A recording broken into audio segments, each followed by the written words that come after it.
Magandang buhay sa lahat mga kawaw. Nagbabalik po tayo sa isa na namang unboxing. Yan, piyesa po ito ng motor. Nabili ko ng kano ba ito? Mahirap, wala ng price yun.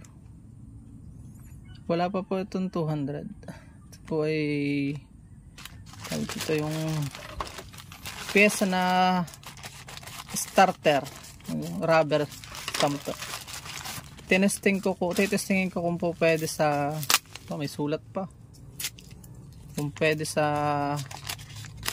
yun ang mga legal na negosyo, no? May resibo, may invoice. Ang galing, ah. Ngayon lang ako nakakita nito sa Shopee.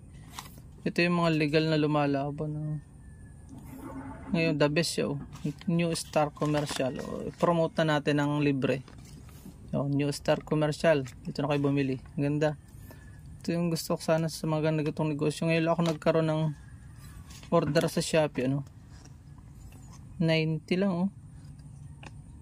45 ang isa. Dalawa po yung order ko. Ano? 90. Yung shipping niya ang malaki. Nasa 100 plus din ito. Titestingin ko po ito kung ano makawaw, kung po pwede sa ano, sa Kawasaki Barako. Ganda o Honda. Tawag dito ay kick rubber starter. Yan o, dalawa. Honda. Tingin ko sukat o, mahaba yung aking starter eh. Huwag kayong bibilin sobrang, babasahin nyo lang yan, gagawin. Samahan nyo po kasi ng araw, atin po siyang kakabit. Titingnan ko rin kung sigo dun sa Barako. Tingin ko kasi rin, no? Sukat siya kung butas, kita ko. Tingin ko. Mura lang naman, pwede kang bumili ulit. Maganda, may tatak na siya. Honda. Tapos atin natin, may tatak din. May tatak din lang mabasa. Yan lang, maraming salamat sa namang unboxing na ating natutunan.